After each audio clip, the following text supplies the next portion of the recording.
Relembrando, vídeo 1, vídeo 2, vídeo 3, vídeo 4. Lembra, no capítulo 7, Estevão, depois daquele discurso, o pessoal enfurecido pegou Estevão, apedrejou Estevão, e havia lá perto um jovem fariseu chamado Saulo. E esse jovem fariseu, sabendo da propagação dessa nova seita do caminho, não, eu quero cartas para Damasco. Lembra disso?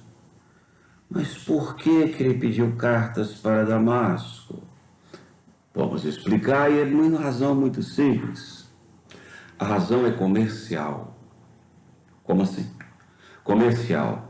Damasco, mais ao norte de Damasco, e passando por Damasco, ficava a rota da seda. Mais ao norte. Uma rota comercial que ligava-se à rota da seda, mais para o oriente. Passava uma linha comercial, não é de trem nem de metrô, é de camelo, entendeu? E essa rota comercial passava ali. E as novidades não era pelo WhatsApp, não era por telefone, eram orais. Se aquela, na cabeça dos judeus, na cabeça deles, se os cristãos ou os do caminho, que eram conhecidos a princípio, os do caminho, se propagasse em Damasco, isso ia se enraizar. A ideia era essa. Por isso que ele recebeu cartas para Damasco, autorização para Damasco. Continuando aqui, gente, vamos à Bíblia? Vamos lá em Gálatas, capítulo 1. Gálatas, capítulo 1.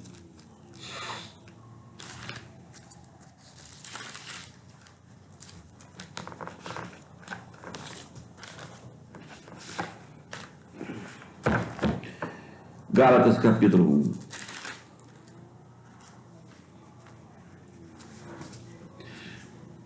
A partir do verso 15. Gálatas, capítulo 1. Palavras do apóstolo Paulo.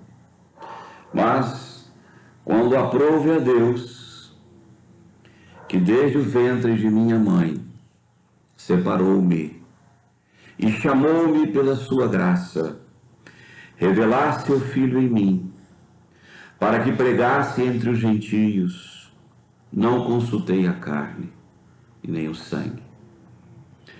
Nem subi a Jerusalém para estar com aqueles que já antes de mim eram apóstolos. Mas parti para a Arábia e voltei outra vez para Damasco. Depois de Damasco, a conversão de Paulo, ele pede cartas.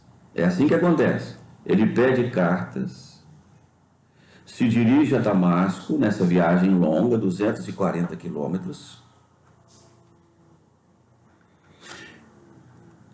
Na entrada da cidade, ele tem a visão.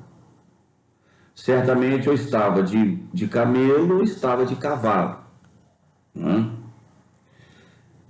Ele entra em Damasco.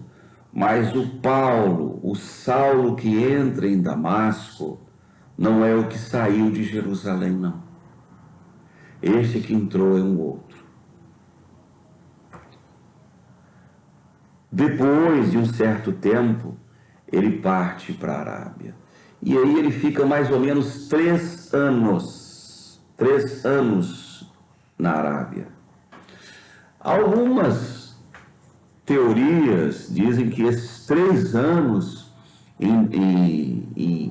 na Arábia, afastado, ele tinha passado em Tarso, depois ele foi para a Arábia. Esses 3 anos na Arábia, ele foi repensar a sua vida. Porque veja bem, até aquele momento, antes da conversão, Saulo tinha uma impressão da vida, tinha uma inferência da vida. A vida estava num quadradinho, certinho para ele. Fariseu, da tribo de Benjamim, uma das tribos mais queridinhas de Israel. Por quê? Benjamim, o último filho de Raquel, você se lembra? Irmão de José. Mas isso é outra história.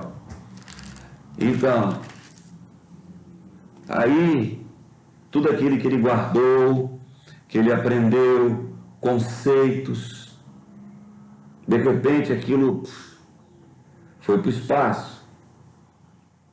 E agora? Temos que repensar minha vida. Outra coisa, não é à toa que ele é o maior escritor do Novo Testamento. Não é à toa. E Paulo sintetizou da cultura helênica, da legislação romana, a lex romana, a lei romana, a cultura e a filosofia grega, tradição e legislação judaico. Além de falar, já citei aqui, o aramaico, o grego popular, o latim, o grego koiné e o grego clássico.